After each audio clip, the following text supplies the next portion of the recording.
So I would certainly start with what issue matters to my team, because if they're not involved and don't support it, then it's almost a moot point and you need them to be engaged. Hello everyone and welcome back to Travel Trends. This is your host Dan Christian, and we're about to begin a very special 3-part series focused on sustainability. And this is a series I've been really keen to bring together. We did an episode on sustainability way back in season 3, and of course we're now on season 6, and this is episode 15. But just to give everyone context, because one of those guests is going to be joining us on today's episode, the opening episode of this series, and I'll explain why. But this topic couldn't be more important for all of us in travel in 2026 and beyond. And I wanted to have this conversation now because for those of you who are listening to this series live, it is December of 2025. We're going into the holidays and people are reflecting on their travels from this year and making plans for next year. And I thought this was the ideal timing to have these conversations to make sure that we're empowering our listeners, our travelers, and also travel advisors to know which companies have real sustainability credentials and that travelers can make better and more informed decisions about the companies they choose to travel with. And so we're going to do that by bringing in 3 extraordinary industry leaders. You're going to hear from Shannon Guihan today, who's the Chief Sustainability Officer at the Travel Corporation. Next week, you're going to hear from Jonathan Coleman, who's the co-CEO of the Untours Foundation. And then we're going to bring in Dr. Susan Etty, who is the General Manager of Climate at Intrepid Travel. Now, very interestingly, one of the things I want to point out right at the onset is that the sponsor for our series is Intrepid Travel, which I was thrilled when they offered to sponsor this series, since we always look for partners to cover the cost of production of our show and our team and to make sure we can continue to bring these conversations to life. And very kindly, Intrepid Travel stepped up on this particular topic. And it's really fascinating that they did because, of course, this is so core to the DNA of their business, their team, and the global trips they offer. And if you want to get more information about their work and the impact, you have to check out the intrepidfoundation.com. But we're going to get into a lot more detail when we bring in Dr. Etty into this series. But today, I wanted to make sure that all of our listeners understand what sustainability means in 2026, why it matters more than ever, and how it's reshaping the trip we trust. It's no longer, as you heard Eric Blatchford say, who was featured this season as one of our captains of industry, a major executive, investor, and one of the partners in the Adventure Travel and Trade Association, that it is table stakes to be sustainable in 2026, because that is the essential that travelers are looking for in any adventure travel company, and that is expanding across the industry. And we have seen that on our podcast in every conversation I've had with industry executives over the last almost 3 years we've been doing this podcast, and our focus being travel's comeback at the end of the pandemic and what travel looked like and how it changed. And one of the things that continually comes up is that travelers are making more sustainable, conscious decisions, whether it's looking at the impact that their travels are having or the companies specifically, and the destinations who they know are under increasing pressure, whether from the climate change itself or overcrowding. So the question has really shifted away from, do you have sustainability in your business, to can you actually demonstrate real outcomes? And all of the leaders that you're going to hear from over the course of these conversations are true advocates for sustainability. I have the greatest respect for each of them, and I wanted to start with Shannon Guihan for exactly that reason. Her and I worked together in the same office for almost a decade. I had the privilege to be able to see up close Shannon's work with her team and across all the brands at the Travel Corporation. She would often come over to my office and we would have discussions about how we could drive impact across the business and be able to share advice with each other, since we were both working across all of these brands. And it was always clear to me how truly passionate she is about sustainability and ensuring that these outcomes are real and meaningful. And on today's conversation, I had the privilege not only to sit down and catch up with Shannon, but also to understand more about her backstory, which I knew she was from Newfoundland, but as you'll hear in a moment, there's an interesting connection there to the industry in Newfoundland, what impacted her life, and the decision that she made to go into the arena of sustainability, both academically and professionally. So it's always an honor to interview someone that I really respect, admire, and know exceptionally well. And so I just want to go right into the conversation now because there's so much we want to cover. But I also just want to remind everyone that, of course, you can get clips and highlights from these conversations on our social channels on Instagram, YouTube, and LinkedIn at Travel Trends Podcast. And we do send out a monthly newsletter that you can sign up for at traveltrendspodcast.com. And these episodes go live every Wednesday. So make sure you're subscribed on the streaming platform of your choice to be notified when new episodes go live. But let's get right into this sustainability series and bring in Shannon Guihan, the Chief Sustainability Officer for the Travel Corporation. Shannon, great to have you back on the show. Great to speak to you again. Thanks so much for joining us. Thank you for having me. Of course. You were part of one of our most popular episodes ever, as our listeners know. We did a special episode on sustainability, and here we are now doing a special series on sustainability. And I thought, who better than to kick off this series than Shannon Guihan, who I've had the privilege to know for many years at the Travel Corporation. I guess people heard from the introduction a bit about you, but I'd love for you to just introduce yourself and tell everyone a little about your role and what you're doing today, especially in Spain, because you're a Canadian in Spain. Tell us also how that came to be. I know. We haven't grown up yet. That's all. Where to begin? I, at my heart, am a guide. I started as a guide in Newfoundland, East Coast Canada, for those who are not ardent Canadians. And I was 16 then, so we won't go into numbers and do the math, but I haven't left the sector, so it's been a wee while. And I just love this business. I love the opportunity that this business brings and how multifaceted it is. Don't necessarily love the disparate nature of the sector, but that's it. And then I suppose I grew up a little bit, and now I'm the Chief Sustainability Officer for the Travel Corporation, and we have a multitude of brands, 18 these days. So Trafalgar, Uniworld, Kentucky, AAT Kings, Adventure World. So we've got a really interesting portfolio. You definitely do, and wish you would know. And you've grown up a lot, even though, I think you're still very much you're still young and young at heart, and you've got two adorable young kids, and I'm glad that you've made life for you, your husband, and your family in Spain. I think so. You still have that desire for travel, the passion for our industry, but you definitely have accomplished a lot. So I guess that's an important place to start, because if people listen to the episode, it was on season 3, Green Horizons, Navigating Sustainable Travel with Shannon, Christian, and Zach. And it was interesting having Christian Mahler-Hoist from Good Wings in Amsterdam, part of that conversation, and Zach DeMuth, who is based in New York and oversees hotels. And Shannon clearly was the star of the conversation if you want to go back and listen to that episode. But it's the part that I found fascinating is just everyone has a different take on what sustainability is, or, what responsible travel.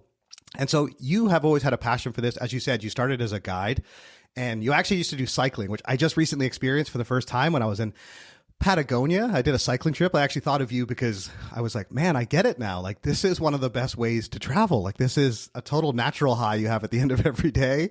And you've been outdoors and you've been connected with other people. So, but tell us a little bit, that to me obviously also highlights the fact you're keen on sustainability. But what was, I guess, the moment where you realized that this is what you wanted to do with your life? Because it has been a continuous theme, yes, travel and guide, but it's always been a passion for sustainability. I have questions about this Patagonia trip, and that sounds rad.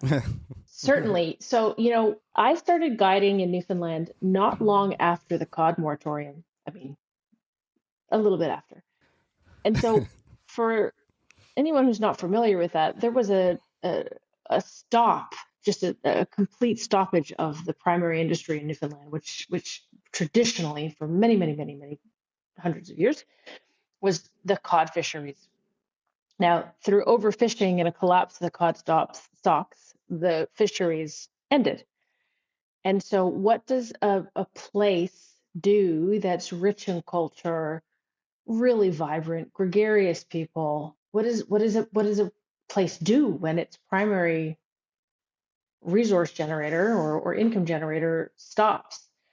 Well, at the time, there was a tourism was really developing, sort of alongside everybody becoming a little bit more curious about the world around us, access becoming much more easy through flights, and the not long after that was a real boom in low cost airlines and low cost carriers.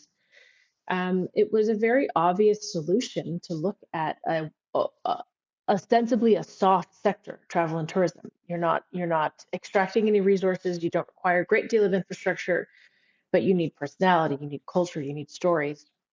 And so tourism, I think, at that time in Newfoundland just kind of happened. Next thing you know, I'm in a sea kayak looking at, minke whales while there's a litany of whale watching experiences and motorized crafts as the industry really shifted. And I just was really struck as a young person at the time, just being like, wait a minute, what is happening? This is just, and that's the key word. It was happening. It wasn't really planned. People would argue with me, but as a community member, I didn't feel involved or planned and wasn't quite sure how the benefit was shifting around the province. And so for me, that started it. That was really fascinating to me. You could see how quickly it was growing. It was people from all over the world coming to learn in this heavily unregulated growth sector.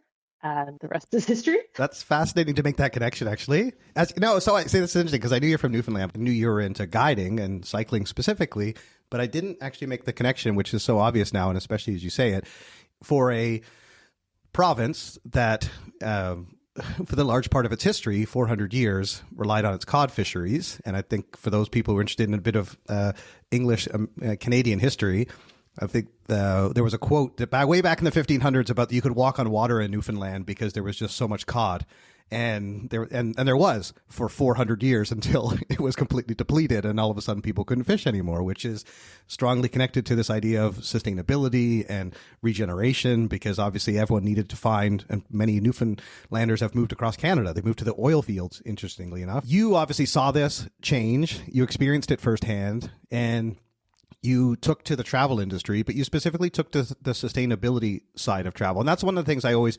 admired about you, especially all those years that we worked together, because a lot of companies were, trying to establish their credentials, but you've always had a legitimate and, a true authenticity to you. And I think that you've always meant well. And that's like, I think that's a testament to what you've accomplished and how respected you are in the industry. So like clearly there's for you, there's a real passion in what you do. So let's tell everyone a bit about the roles that you took on, because you started running TreadRight. So that was obviously part of the travel corporation. You came in to run TreadRight, but tell everyone a little bit what TreadRight is, and even if you wouldn't mind, Shannon, what led you to that? Because you're already in this space before you took that over. Certainly. I guess there's a few steps, and I won't go into too much detail. I hold a master's in tourism and environmental management, so it was pretty early on.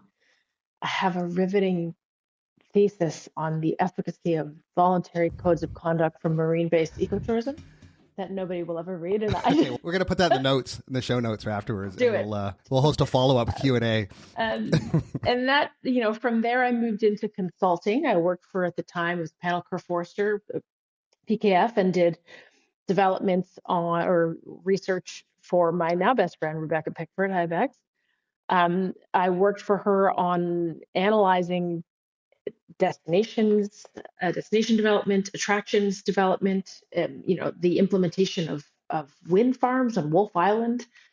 And I worked for Butterfield and Robinson for a while, guiding and pulling tours together. And that's where I got my first, thank you, Graham Lewis, job supporting the development of sustainable tourism policies and corporate policies to address sustainability.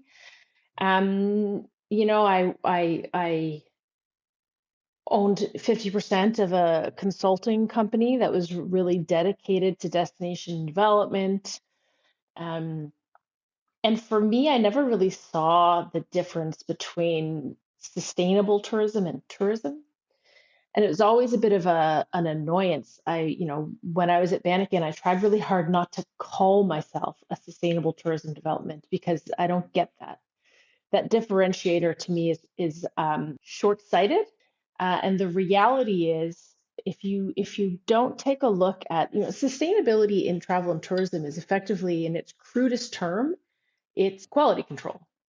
A really great place to live is a great place to visit. So if you as a destination want to continue to be visited, then you need to take care of your environment and your community. And for me, if you can differentiate and call it sustainable, regenerative, I don't really care, actually. I actually think the fewer definitions we have, the better, because this argument of what ego has what definition is a waste of space, I think. But what impact are you bringing to a community through the tourism sector? Just, I guess that's sustainable, but it just makes sense to me. Well, that's one of the things I wanted to ask you, but I think I'll maybe frame it in a slightly different way, because when I look at certain organizations, I'll just use the example of Impulse Travel, which is based in Colombia. I think many of our listeners know I sit on their board, but for me, it's a real passion to be involved in an organization that has the best interest of the people in mind and the community, and their whole focus is trying to get the money in the hands of the right people that can lift them up and change their reality from the drug trade or people who've been in gangs, and to give them an opportunity in tourism. And for me, that is an incredibly meaningful mission. And so I've been very committed to supporting Impulse, which is why I reference them, because I believe in their mission. And my good friend Rodrigo, his title is Chief Impact Officer. He was the founder, but his whole thing is having impact. And for him, that title is actually quite meaningful.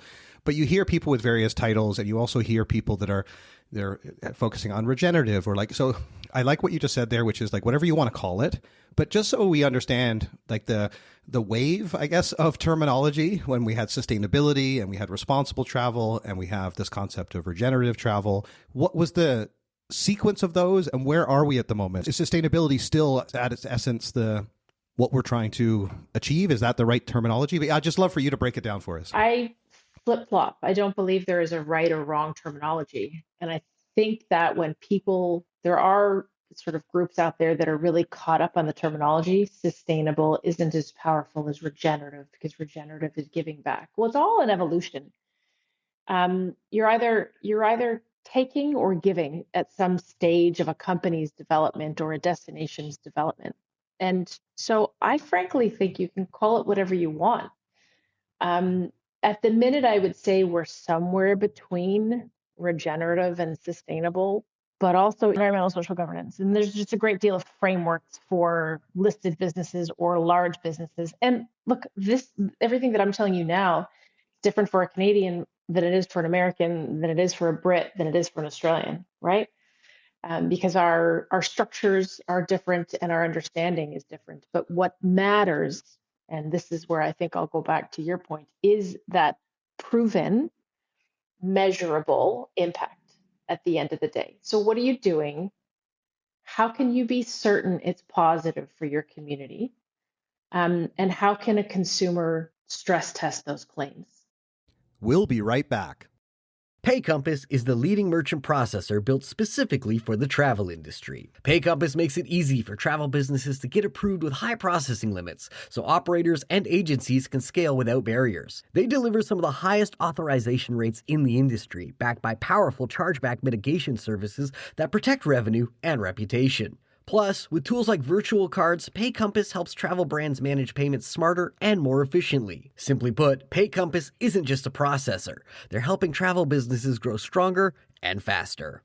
Hey everyone, Dan Christian here from Travel Trends. If you're a travel advisor looking for the next big thing in group travel, then you need to know about WeRoad. WeRoad is a community-driven, small group travel brand that is designed for today's connection-seeking traveler.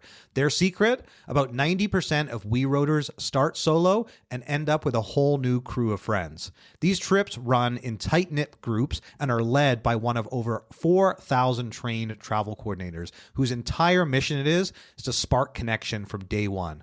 WeRoad is built for travelers in their 20s, 30s, and 40s who want same age, same language groups. And with over 300,000 travelers already on board, The demand is real. And for trade, this is where it gets exciting. WeRoad's new trade program gives advisors competitive land commissions, flexible holds, toolkits, training, dedicated support, and co-marketing opportunities. Plus, flights aren't included, meaning you control the air, ancillaries, and pre-post stays. So it's time to partner with WeRoad. Give your clients the group trip they'll actually brag about. Head to weroad.com/welcome-travel-advisors to get started. That's weroad.com/welcome-travel-advisors.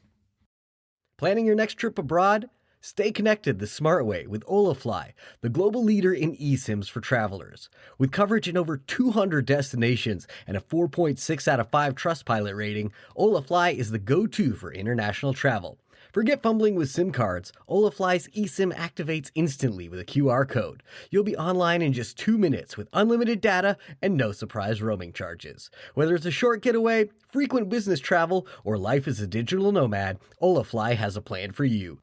Get started today at esim.olafly.com. That's esim.holafly.com. And now, back to the show.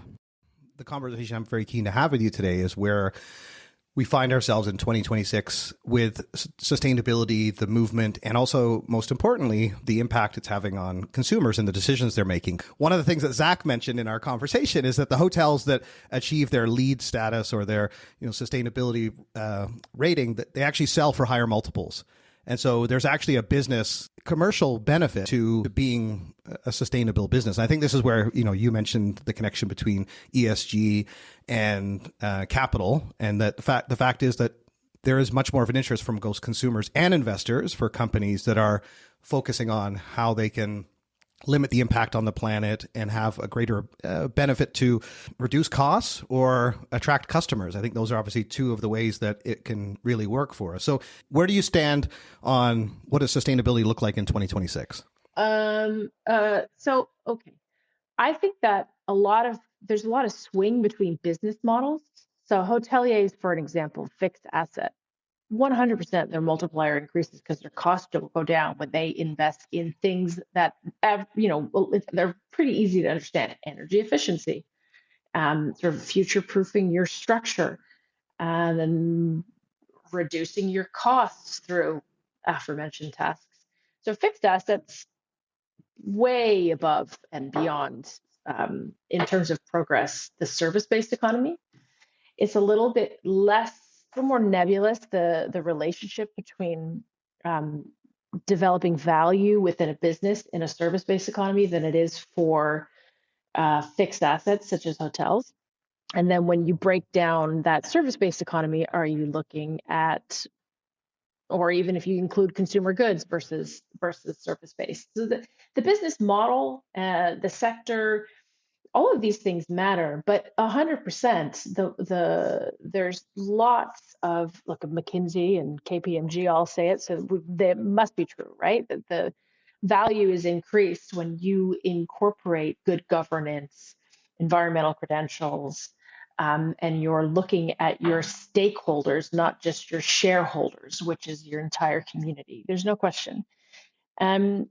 For consumers, it becomes a little bit, unfortunately, overcomplicated. A great way to say how overcomplicated it is am I looking for a sustainable operator or a regenerative operator?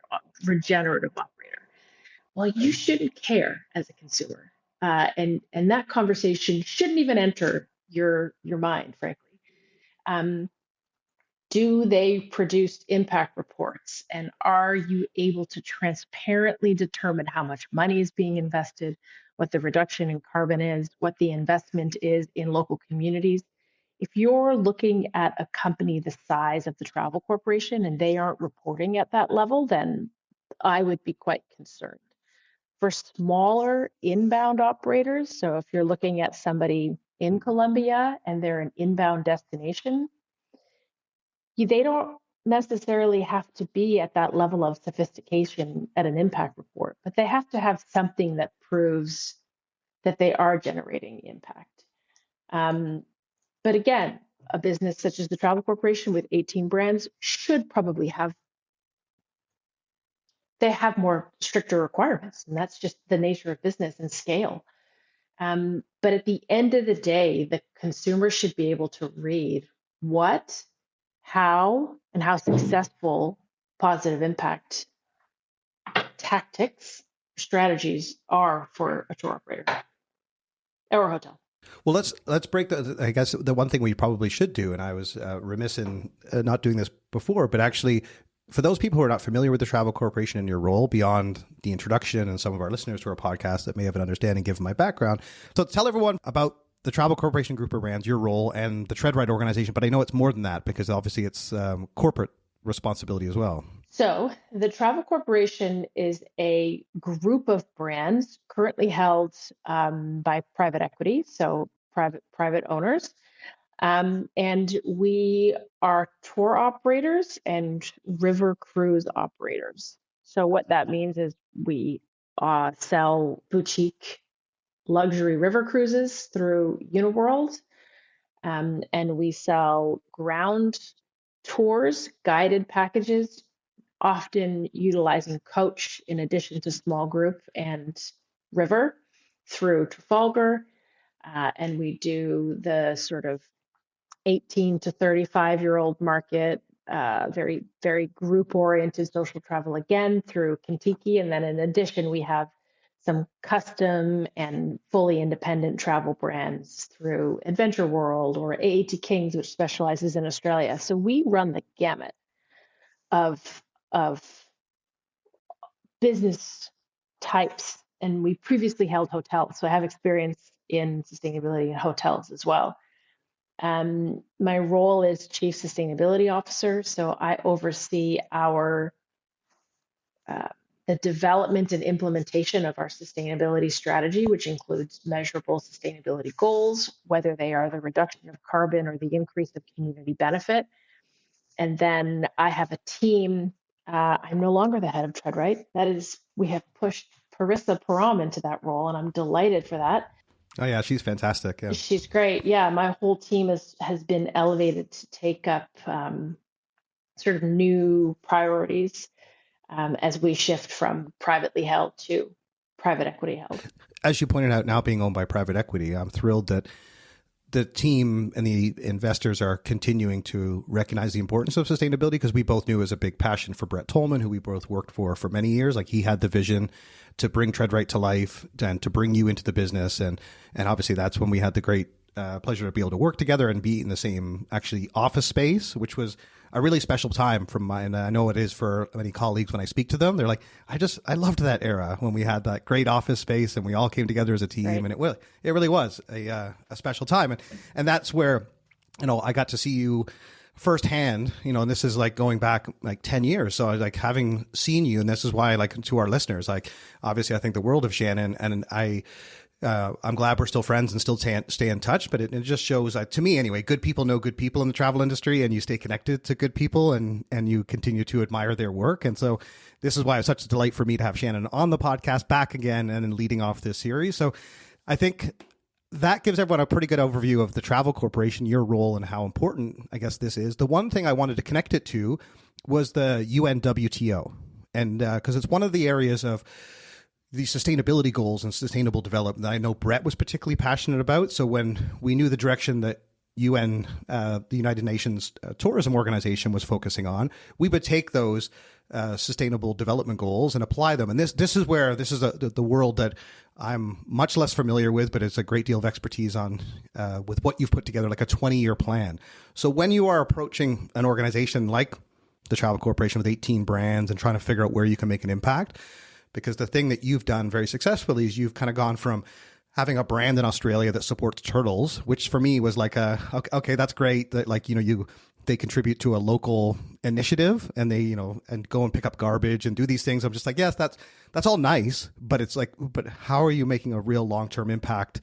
And this is where you actually have to put a framework together. So tell everyone about that framework, because I've seen it, I've understood aspects of it with how you actually look at a business and try and figure out, how do you put a plan in place for a business like that at such scale? It's different with each business, and a corporation or a business's approach to setting sustainability goals and building a framework should be different, because it's should be appropriate for their business model. And it's a process of evolution all the time. So the last time we built a sustainability strategy was 2019, we launched in 2020. And everybody will remember those were not great years in travel and tourism. But the Travel Corporation decided now that our resources were kind of stood down, we leaned into sustainability. So I'm really proud of that. And that was a really unique opportunity. And so we took it's the United Nations built the Sustainable Development Goals, or the global goals, and there are 17 goals that replaced the Millennium Development Goals prior to that. And so basically, it's a framework of goals, targets, and tactics built for governments. Let's say zero poverty, for instance. It gives governments a set of tactics that they can start to reduce their number of people living below the poverty line. It wasn't specifically built for corporations, but a great many of corporations took that framework, ourselves included, and we built sustainability goals around that framework so that we had confidence in the rigor that was used to develop those goals. There's lots of other techniques and tactics that work for different businesses. There's certifications.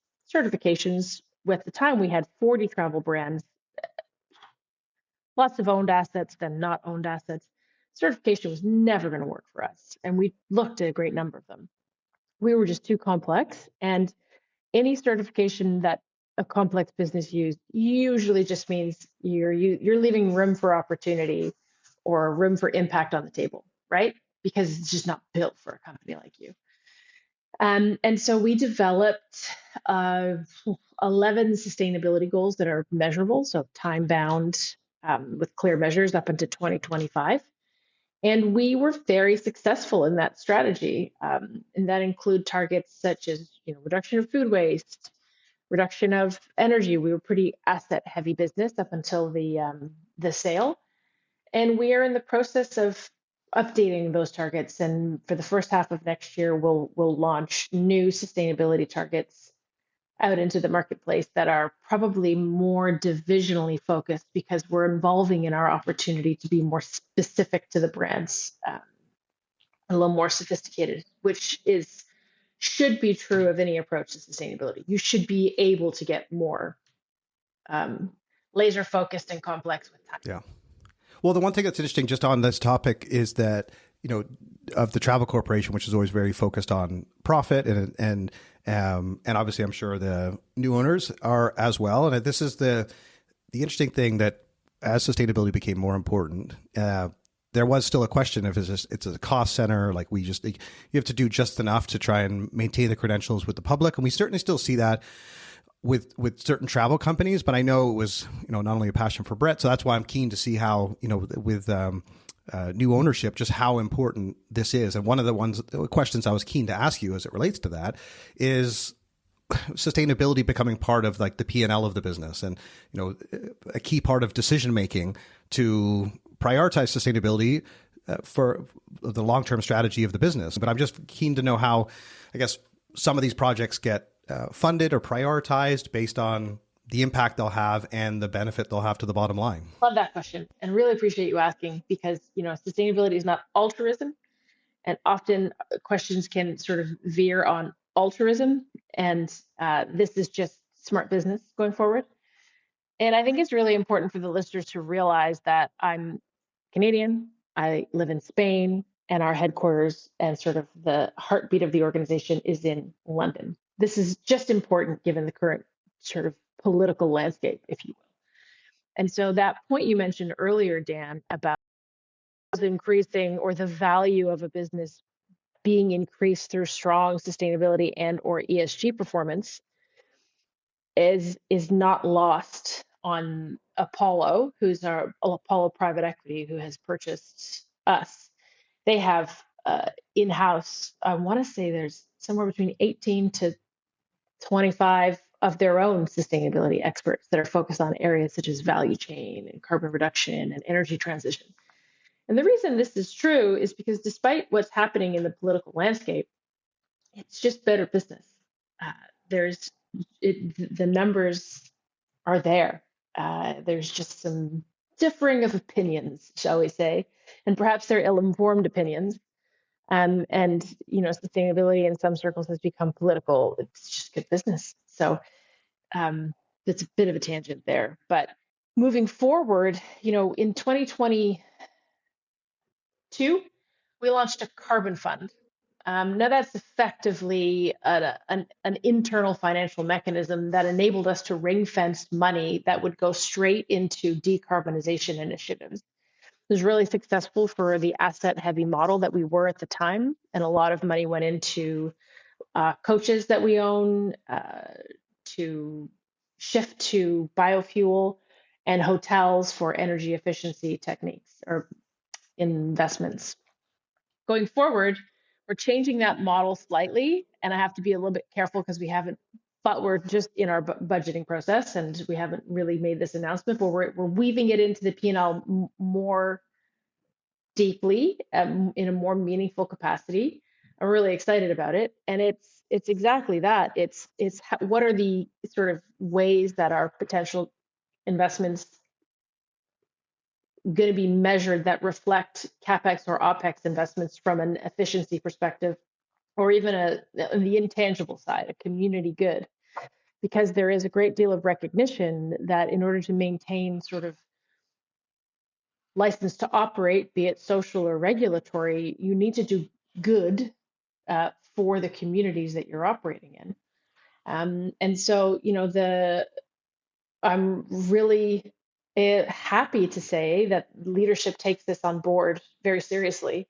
I might be somewhat relieved because I had my own fears, but yeah, it's really positive. Oh, that's awesome. Well, I'm thrilled for you, and obviously, I'm very happy for them and the whole organization that this is such a key part going forward. So let's talk about some of the initiatives, because I think, and as we do, just give everyone a little bit overview of TreadRight from your vantage point, because TreadRight, from my background, obviously having an organization like TreadRight that would work with different brands in the group and partner on different projects, it really transformed under your leadership. So. But give everyone just a bit of understanding of what TreadRight actually is and what TreadRight does, and then some of the other projects you have on across the business, because some of them I'm familiar with, but I'm sure you've got a lot that are, depending on what you can share as far as what still maybe needs to be announced, but some of the things you guys have planned for 2026. So I guess there's two streams. I oversee sustainability full stop at the group. And then underneath that, we have the work that we do from an operational capacity. So what are our procurement policies? Who do we favor in terms of accommodations with renewable energy versus those without? And then we also have our TreadRight Foundation. So this is a not-for-profit foundation that all of the businesses within the group support financially. And then TreadRight itself is able to identify projects that are for the community benefit. They might be conservation or nature-based solution projects in Australia. We have a really successful partnership with an organization called Rainforest Rescue, who's working to support the Daintree rainforest there. Or it might be supporting jobs and employment with a local weaver called Marta in Umbria, who is she has successfully brought back one of the oldest weaving techniques. She's a tiny Spitfire woman. She operates this giant loom. It's beautiful.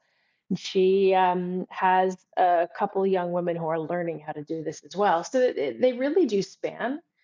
But they're projects that support the environment, either built or cultural or natural environment of a place, that make the place unique and that are critical for a tourism and a community going forward. In terms of some of the projects then that are most important to the organization, like what are some of the big initiatives that are underway to be able to make this shift? Obviously carbon emissions being one of them, for example, given you operate coaches as so decarbonization or reducing emissions broadly. What are some of the major initiatives that you guys are focusing on? It's not going to sound quite as exciting as when it's all complete and out in the marketplace, but our current priority are destination stewardship projects. So what are the ways that we can take the monies we have ring fenced to support decarbonization, the green transition, and local communities? And how can we create really meaningful, impactful community good? Are we investing in microgrids? Are we looking at training facilities for underemployed areas with high unemployment, but yet high opportunities for the tourism sector? So, I mean, at the minute, the projects that we're working on for next year are conceptual, and they will support those existing projects that we have in hand. A really great destination stewardship project is, for example, is the work we do with Visit Scotland. We are working with them as their operational partner to operationalize through our trips their net zero ambitions. We'll be right back. In a world of endless travel options, how do you guarantee quality? The answer is curation, and it's the core of Civitatis, the leading marketplace for global tours and activities. Instead of just more options, their promise is more quality. Their experts handpick the best from over 90,000 activities in 4,000 destinations worldwide, ensuring availability, and price. They focus this winning strategy on capturing the world's fastest growing customer market, travelers from Latin America. By connecting these travelers to their global portfolio of experiences in native Spanish or Portuguese, Civitatis creates the powerful customer loyalty your business can count on. Their model is a proven formula for generating massive demand and driving industry-leading conversion. For the travel trade, the message is clear. Partnering with Civitatis is your strategy for capturing the massive outbound Latin American market and turning their growth into your revenue. Visit Civitatis.com for more details. Today, 65% of travel queries trigger an AI overview. If your brand isn't showing up there, you're losing bookings. It's that simple. This is the new reality that Propellic, the AI-first digital marketing agency for travel, helps brands master. Their entire focus is on delivering what matters, performance bookings, not just clicks. They've done the research on how AI is changing everything from search to purchase. You can find their groundbreaking new report right on their website. While you're there, join over 1,000 travel marketers by subscribing to their newsletter, The Navlog. Stay ahead of the curve. Visit Propellic.com. Travel has changed, but many multi-day tour operators are still stuck with spreadsheets and disconnected systems. Today's travelers expect more choice, flexibility, unforgettable experiences without the friction. That's where Captio comes in. Built on Salesforce, Captio is the modern platform designed specifically for multi-day tour operators. From tailor-made trips to group tours, rail to river, we bring your itineraries, bookings, payments, and operations together in one seamless system. With automation, real-time inventory, and supplier integrations, we make complex travel simple so you can do what you do best. Serve travelers, not spreadsheets. Check out Captio.com for more details. And now, back to the show.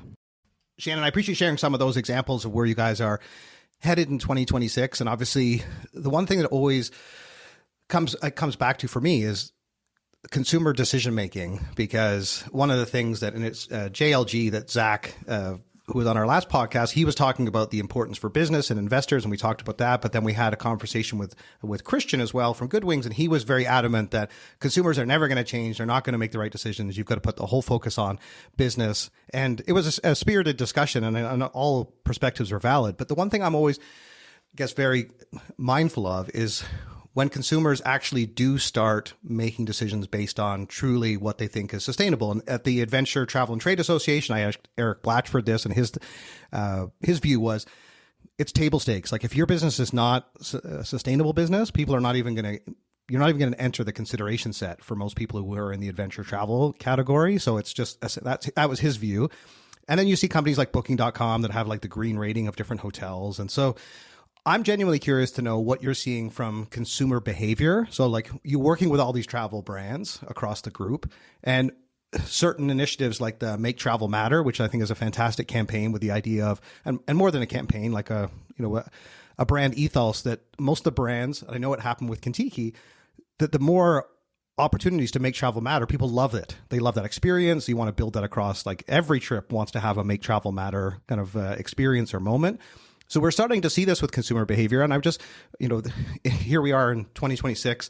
If we trace the history back to the blue marble photo, like more than 50 years ago, when the astronauts took a picture of the Earth from space, and everyone kind of realized, and it's, some people point to that as the beginning of the sustainability movement, that we kind of realized just how precious life on Earth is and how interconnected the climate in our world actually is, and how precious. So, that's 1972, and here we are in 2026 trying to figure out what is actually moving the needle with consumer decision making. I think we all know the world is pretty fragile, but what decisions are consumers actually making as it relates to travels? Your history lesson just got me thinking of the Brundtland Report, which I think came out in the 60s, but one of the first sort of documents. Next, we're going to get into Maslow's hierarchy of needs. This place is sure self-actualization. Let's do the pyramid.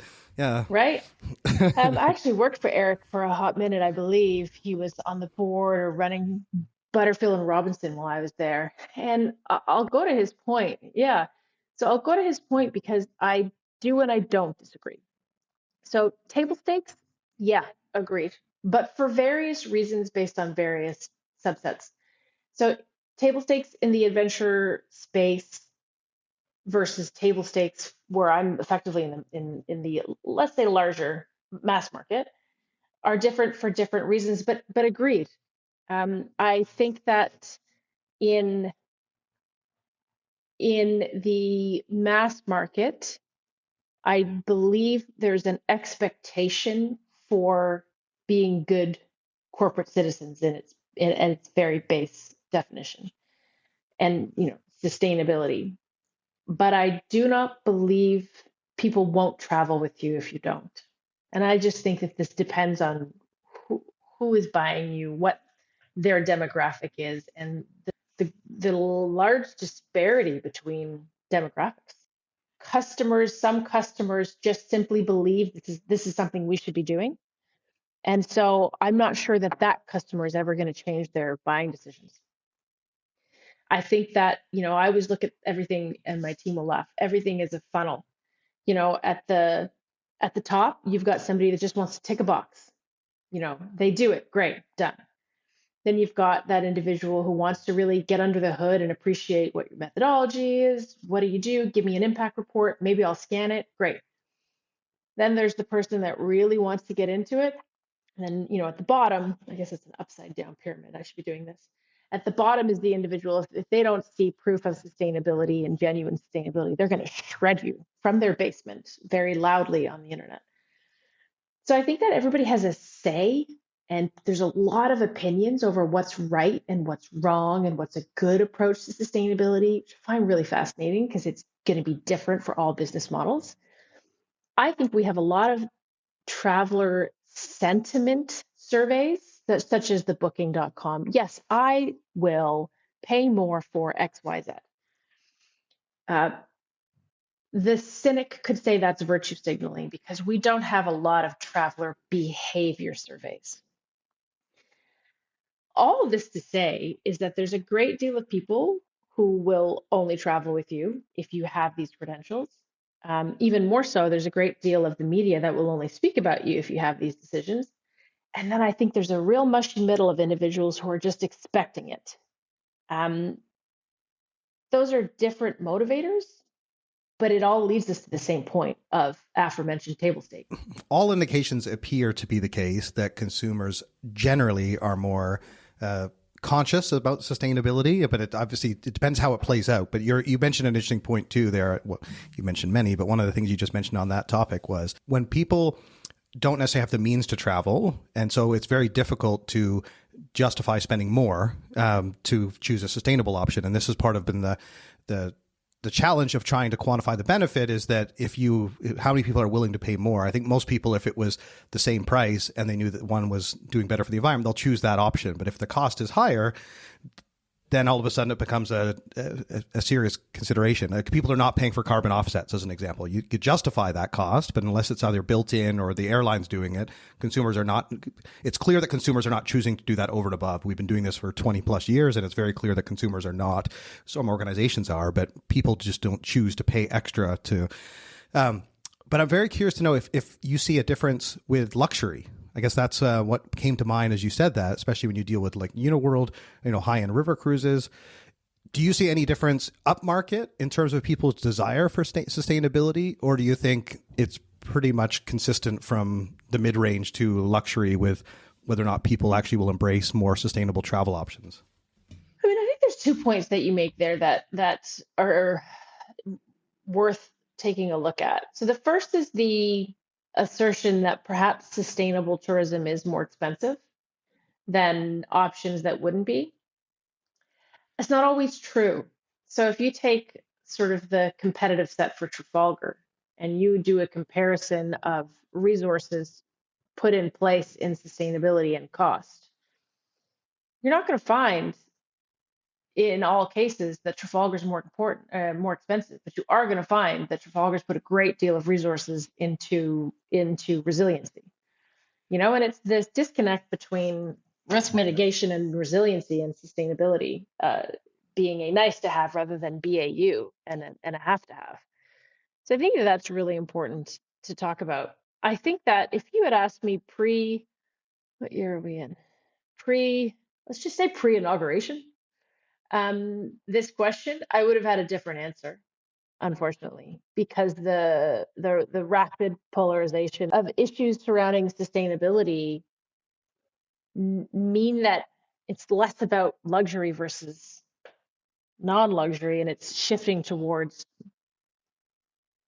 more granular elements of your market. Yeah.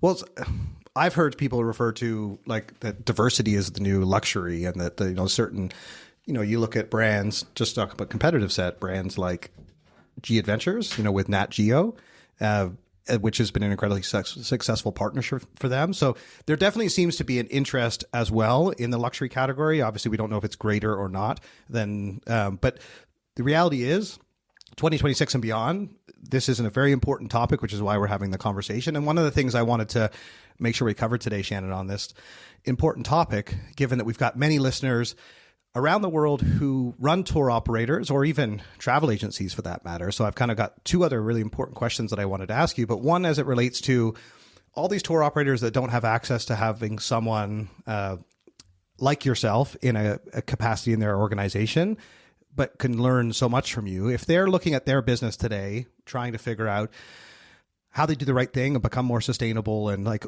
what is the either framework or the approach? What would be sort of the 2 or 3 first steps that you'd recommend to them that, like, if you were functioning as a external consultant looking at these different businesses, but what would be some of the things that you would encourage them to consider about their business to be able to get on the journey and to be able to do it the right way? Is it building out their policy, first of all? Is it sitting down amongst their team and actually mapping out like what is their core values as it relates to sustainability? Like, take us through a few steps on the journey so everyone listening to this can start looking at their business again and trying to figure out how they become more sustainable going forward. It's a really great question. And as you know, there's no sort of model for our sector because, again, it's so different and varied. And the challenges that face each tour operator are going to be different based on where they are, who their market is, et cetera, et cetera. That's not to sort of circumvent the question. It's just to say that the response will be different based on each company, but the key is not to overcomplicate. So while we have resources and a very complex reporting system and team, we have also complex obligations.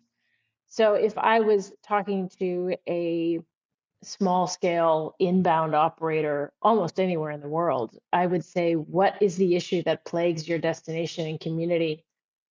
And then what can you do right away to make some change? So is it water resources? And there's some opportunities you can do to reduce your impact through desalination or education of your communities on water resources. I live in Catalonia and water's obviously an issue. Is it overcrowding? And there's ways that you can start shifting your market to shoulder seasons, off seasons. Like it depends on what the issue is, but it's really important not to get caught up in the definition, in the multitude of structures and or certifications. Those certifications for smaller operators can be a useful tool for the company I work for? Unlikely. That doesn't mean that they don't have a place. So I would certainly start with what issue matters to my team, because if they're not involved and don't support it, then it's almost a moot point and you need them to be engaged. And I would build on that, how do you start reporting? How do you engage your supply chain? But start with what issues matter to your place, how to make it better. Yeah, I think that's a perfect starting point. And that when I think about certain organizations, as you said, that kind of hit me that is obviously the first step is looking at what's going to be most meaningful and impactful to them based on where they're located and where their travelers are. And so along the same lines for the travel agents that are listening to this, and they're the ones that are trying to weigh up various tour operators for their clients, or, the same question really applies to consumers that might be listening to this that are trying to decide who they should travel with based on their sustainability credentials. What is your, measuring stick, or how do you evaluate as a consumer when you're looking at traveling with a specific company? How do you make sure that you're actually making the right decision, either as a travel agent booking on your client's behalf or a consumer looking at a business to try and figure out if this is a company that meets your values when it comes to sustainability? Yeah. The first place is, are they talking about it? And are they talking about it in a meaningful capacity? Not just, it's fairly easy, I think, in 2026. Most consumers are sophisticated enough to be able to spot real greenwash or just platitudes. And I think that's really important. Are they talking about it? Do they have, if they're a bigger operator such as yourselves, do they have impact reports? Are they actually reporting on progress? That's a huge win if you're looking at any major hotel group, any tour operator of our scale. They really should have a sustainability and impact report, a climate action plan. If you're looking at community inbound operators, for example, who are quite small and it, have they identified an issue in their community that just makes sense to you for them to be supporting, and are they supporting it? One thing that I do that's even beyond the travel trade distribution network is when we are traveling with our family, we identify an issue that's plaguing that destination and find a way to support it. Deforestation in the Dolomites. Does your hotel and or tour operator recognize that issue and make it easy for you to support the community that you're benefiting from through traveling? It doesn't have to be overly complex, and it should be crystal clear. You shouldn't have to dig for it.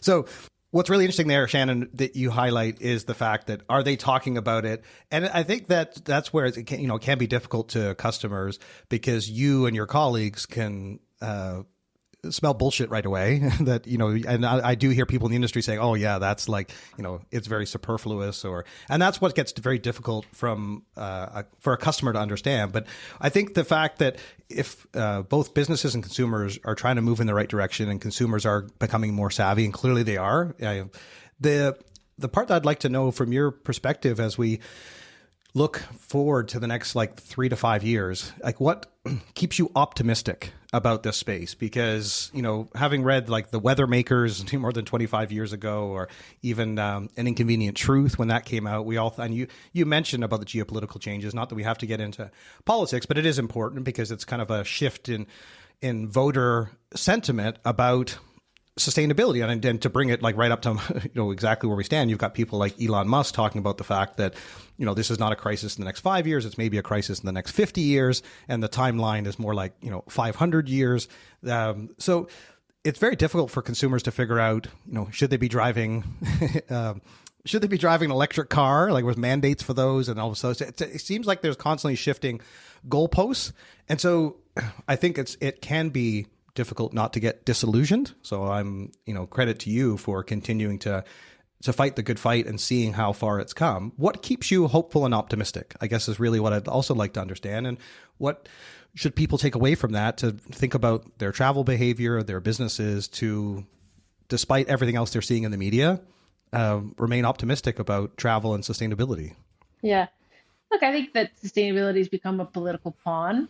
And that we were hyper-focused on it before we had to think about defense, which is just absurd in 2020, 2025 leading into 2026. So you have to think about it contextually. You can't look at these things in silos. I think what keeps me optimistic is something I never thought the sort of university Shannon would say is definitely the markets. I read Bloomberg Green, and Bloomberg Green gets me excited because they are tracking what is happening with spend. And if you can take a look at the markets separate to the political issue, and then you can see the way in which they're correlated, you'll just see what's a pawn, what's not a pawn. Regulation is tightening down with respect to sustainability and ESG. And why are they doing that? Because they know that they need to. So regulations is something that looks positive to me, despite the burden that they certainly can bring on a corporation. It's positive. So the world, irrespective of political beliefs, is shifting because the money is leaning towards electrification, decarbonization. It's happening whether you want it to or not, is where I'm going. And so, for the rest of the tourism, well, for the service-based economy, one of the largest sectors in the world, the tourism economy, not to follow suit, this doesn't make any sense, does it? Shannon, I've been so enjoying this conversation. There's a couple last things I wanted to ask you. One, I just wanted to get your take on where the industry is headed. So obviously you remain optimistic for all the right reasons, but take us through what you think the next few years of sustainability. What are the big themes that we should be paying attention to? Sure. I think that often when we have these conversations, we think about market demand, market sentiment, value, all topics that we've spoken about. But what we don't speak about is the host community and what they want. And I think that the next couple of years is really going to mark the revolution, I suppose, of destinations that they have a lot of power. And I think that that's critical because a lot of destinations want change in their communities. They want to be able to understand the value of tourism that is bringing to their backyards. And they want to have a say in the way in which tourism is developed and or, shared amongst their community and or spread. It's hitting home, literally. If you take a look at what's happening for communities and their real estate stock and how tourism and intersects with that through short-term rentals, destinations are going to realize their power. So it makes, frankly, a lot of the other points we make moot. Because if you can't go to a destination that wants you there, that's a very different scenario. For sure. And then the other thing I wanted to get your take on, you mentioned Bloomberg Green. That was a resource I was not familiar with until you mentioned it. But clearly you're stay on the leading edge of all of these trends and developments. So where, for our listeners that are listening to this conversation and trying to figure out how they can become more familiar with sustainable practices and what are the most trustworthy, because this is one of the things that comes up for me in conversations too, like there's different organizations and depending on their mandates and is it best aligned with your company and your goals. And you also started the conversation with highlighting the fact that there wasn't quite something out there that fit the travel corporation quite neatly in terms of being able to be certified by a particular body. So when it comes to people just wanting to do the right thing and reading up, where would you direct them? What are the resources that you pay attention to see what else is happening in the industry and keep up to speed? Yeah, a great resource is Travelist, actually.